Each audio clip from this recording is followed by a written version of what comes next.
Hello, this is Scott Carpenter. Welcome to a little short episode of the Sasquatch Awareness Project. Saturday, the weekend, I went on my area where I'm getting ready or prepping for deer hunting next year. It just ended, but I'm setting up some trail cams trying to locate this big buck I think I've got in the area, make sure he's still alive, and see if I can get some video of him, and then I can pull out and just kind of keep an eye on him. And so I went in and put my trail cameras in. On my way in, I found a couple trees had been snapped off at the entrance to a trail that goes into the area where the Sasquatch live, and that wasn't there a couple weeks ago. And so it was fresh. I mean, it was two pine trees, and they were bigger. You'll see in the thing that they were bigger around my arm, and they were cleanly snapped off. There was no rot. It wasn't wind. I mean, there's trees all the way around it. There's just two trees just snapped, and the trees are still green. They're pines, but they're always green. But it's not like they sit there for 6 months and the needles turn brown. So it's fresh. I would have noticed it. It's pretty obvious. And then a little bit later, while I'm hanging trail cam, I do a little rant on just getting back in, getting out and getting back into the wilderness and out into the outdoors, and not letting a sighting or an encounter with these beings or other cryptids stop you from what you love doing. And I do a little bit on that and a little explaining in my trail cameras. I said at the very end that I'd be back, but I got caught up in actually looking for deer sign and doing what I love to do and being in the outdoors and not thinking about Sasquatch or anything, not feeling no pressure. And then, the time I realized I needed to close it out, say something else, I was back to the truck. So we're going to do this little intro. It's just a short little video, but hopefully it'll help some people and demonstrating it. If I can do it, you can do it.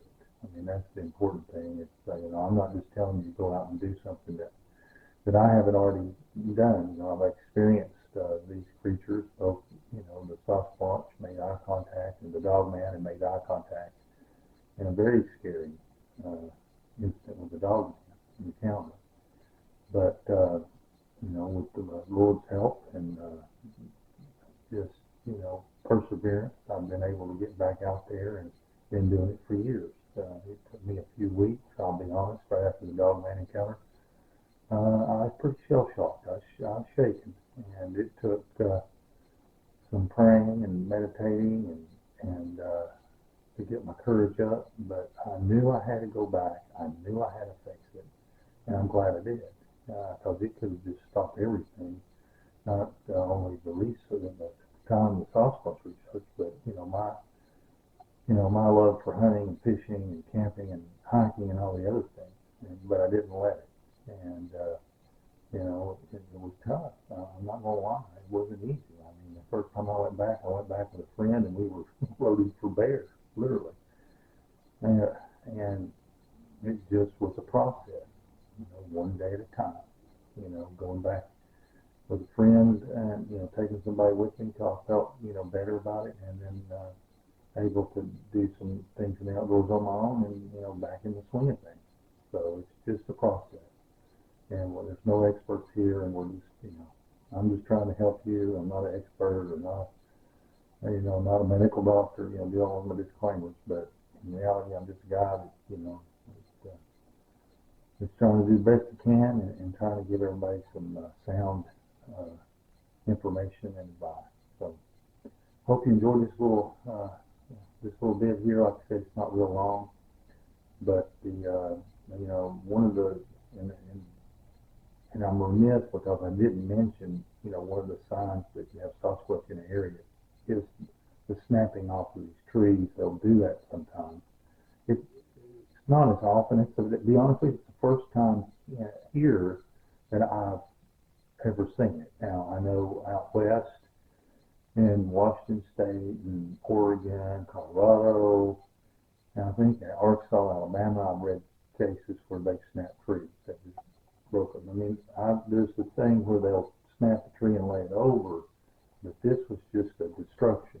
There was no laying over. It was like when I found trees snapped, it's like they'll break them and they'll break them and lay it on some sort of sign or something. But this was a display of some sort, and so just something else to be on the lookout for. So I'm going to stop rambling now and on the video. Since I won't be coming back in at the end, everybody just be careful out there. And until next time, God bless, and we'll see you later.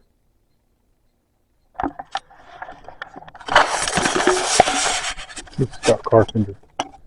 I'm back in the same area as I was last week. We'll put some trail cameras up for deer. I'm trying to find a bedding area. And I found this is a main deer trail here. I found it down here before. That area, that direction, is the area where Sasquatch live and Dogman. This tree right here, this is a green, healthy pine tree. Both of them are actually. It was just snapped. See that?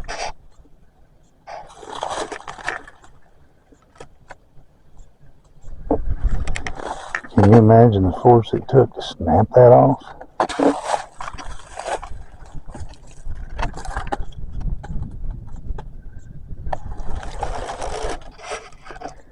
Trying to see if I can see where he took a hold of it with his hands.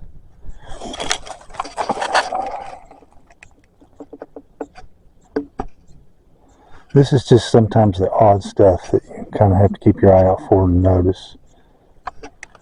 And there's other pines same size near it. This was just snapped right off. I mean, snap, look at that.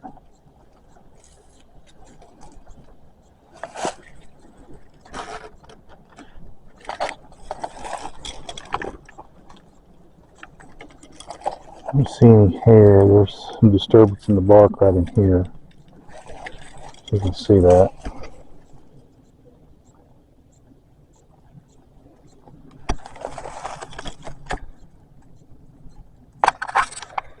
Snap that right off.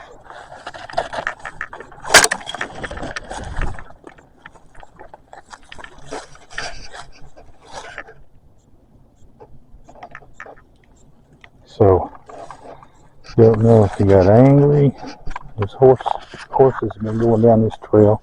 Like I said, don't know if he got angry.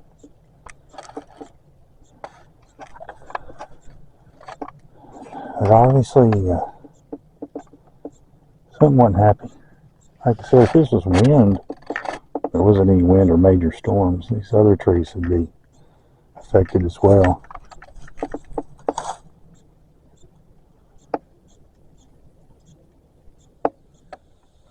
So, hey, just trying to figure the thing out here. Okay. So, part of my Sasquatch awareness project, I am in a public land area called, I call it Baker's Creek. It's 1,500 acre multi-use recreational area. No motorized vehicles, horseback, hiking, bike riding, etc. And I'm a couple of videos ago, I put out my trail cameras and I targeted one specific deer. He was a 2 or 3 year old deer, 6-pointer. And so I'm trying to make sure he's still alive. And also,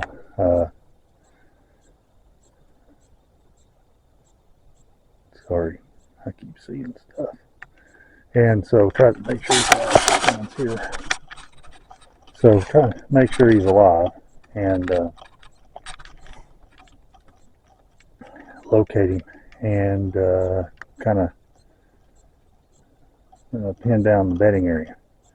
At the same time, I want to kind of demonstrate to everybody that you can return, you can get back to the woods. After a Sasquatch encounter or a cryptid encounter, you can go back and you can resume your activities. Like I've made a little promise to myself this year. I made a commitment that I'm going to, throughout the whole year, I'm going to locate this deer, pattern this deer, and hunt this deer. And I'm not going to let the Sasquatch or, laziness or anything else get in my way. It's something I need to be doing and should do. I enjoy it. It's an outdoor activity I like. It gets me out. The woods is where I recharge. Many people can relate to that. So the Sasquatch area is in that direction. And I'll probably take a peek in there before I leave today, just to give you an idea. This is all kind of have an agreement. And when I say agreement, I've just said in my mind and out loud, hey, I'm hunting over here. Let me do my thing, and y'all do your thing over there. And for the most part, it seems to work. I don't feel no pressure, and I not feel like I'm being followed. And so I may be. I don't think I am, but you never know. There's still Team 6 on steroids. So with that said, this is like camera 1. It's watching this trail.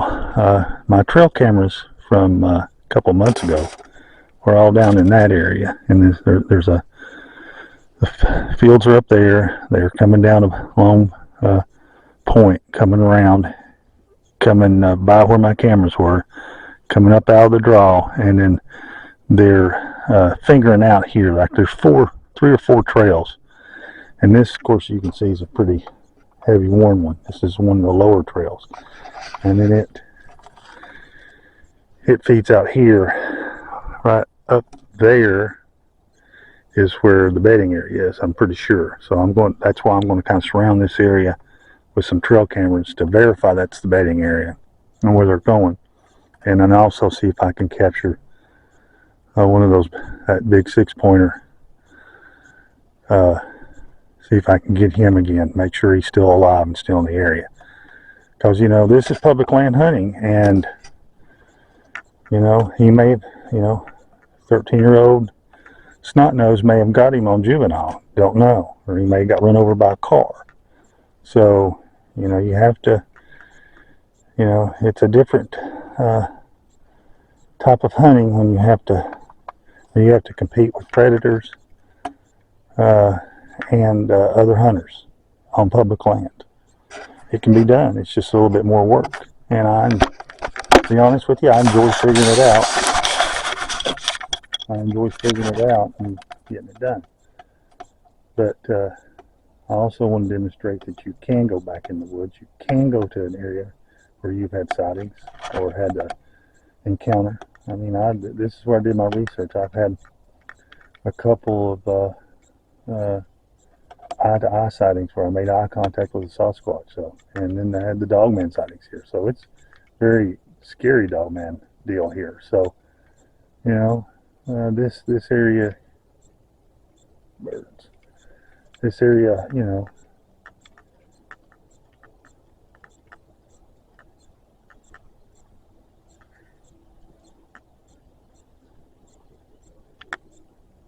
owl or a hawk is hunting. He's up here. I think he just swooped down on a bird anyway. Yeah, it's wildlife doing what wildlife does. So anyway, stop rambling. Camera one set up. Got 2 more cameras to put out and see what if I can catch them. Come into bed, the bedding area. Like I said, to verify they're still alive and make sure this is the bedding area. And a few weeks, if it's not, I'll move the cameras around. Once I get them located, I'll probably take the cameras out and then come back in here late July, early August, and see where they're at, see what they're doing, see what kind of crops they planted, kind of see where the sign is around the field, what they're doing there, and see if this area is still holding the deer, they're still coming in here to bed, or if they've moved.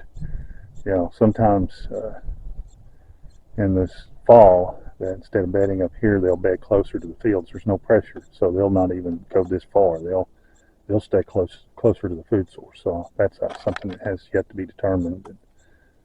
But just get these cameras up and we'll see what happens. And here in just a little bit, I'll be back to talk to you again.